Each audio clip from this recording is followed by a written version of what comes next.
خدای ورو سوال کړی چې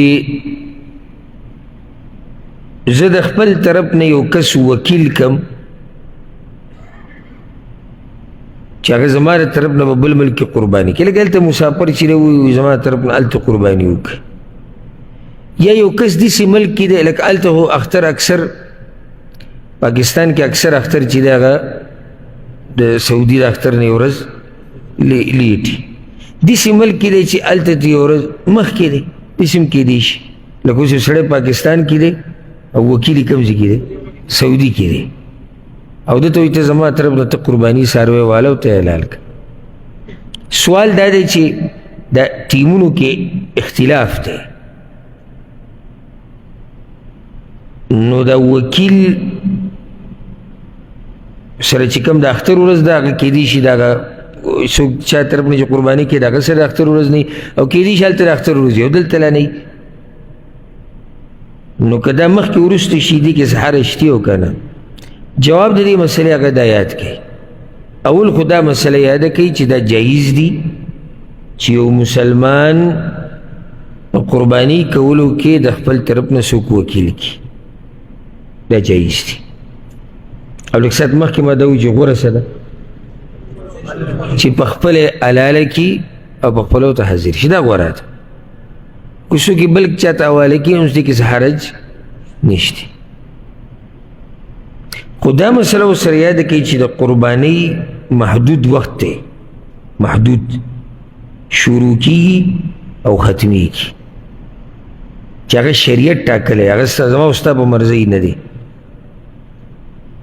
شروع کیږي د کوم وخت نه حدیث د براء ابن عازب رضی الله عنه په صحیح بخاري سے مسلم کې رسول صلی الله علیه وسلم وی ان اول ما نبدا به فی یومنا هذا ان نصلي من اولنی کار د اختر په ورځ دا کوو چې د اختر منزل شو ثم نرجع فننحر بیا چې موږ راشو موږ قرباني کوو من فعله فقد اصاب سنتنا چا چې دا کار وکړو نو دې سړي رسول صلی الله علیه وسلم وایي زموږ په طریقه عمل وکړو ومن ذبح قبل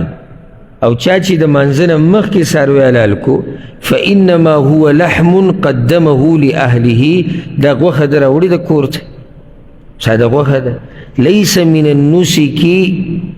النسک فی شی دې کې د قربانۍ څه نشته ساده غوښه یې کور ته راوړه ولې د وخت نه مخکې وکړه جواب یې دا دی معنی ده چې ابتدا شتی ښه انتها آخري وخت د دې د راجح قول مطابق هغه دا چې اختر آخري څلورمه ورځ چې ده نور ډوبېدو پورې دې ټیم دی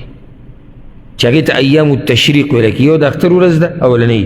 بیا پسې ایام التشریق دي یولسمه دولسمه دیارلسمه دې ته ایام التشریق وایي او رسول الله وسلم د دې ورځو باره کې ویلي چې دا ایام اکل و شرب دي د خوراک څښاک ورځې دي او د الله د یادولو دي ټول ورځې یادې کړي دي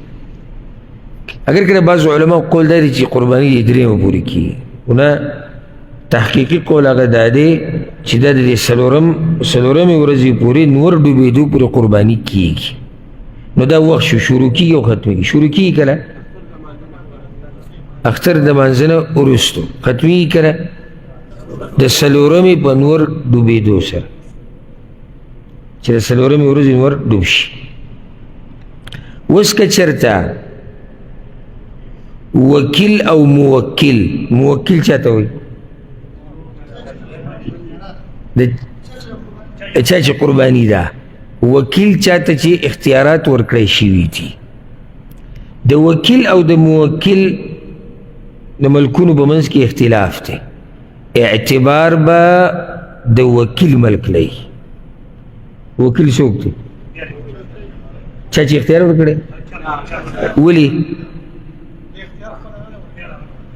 دې قایم مقام د موکل دی که د هغه په ځای شو که زه چې تا ته دا ووایم چې دا پیسې والا ته زما طرف نه وکیل شي پلانې شی راوړه دا لکه زه چې په خپله لاړم ما دا کار کو نو دا وکیل بلکل د موکل په ځای دی نو دې قرباني کولی شي اگر که وخت مخکې وروستو شي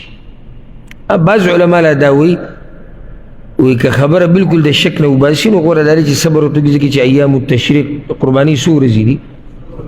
د اختر دې سره 4 ورځې دي نو که دی صبر کوي دې ته چې را وخت یو شي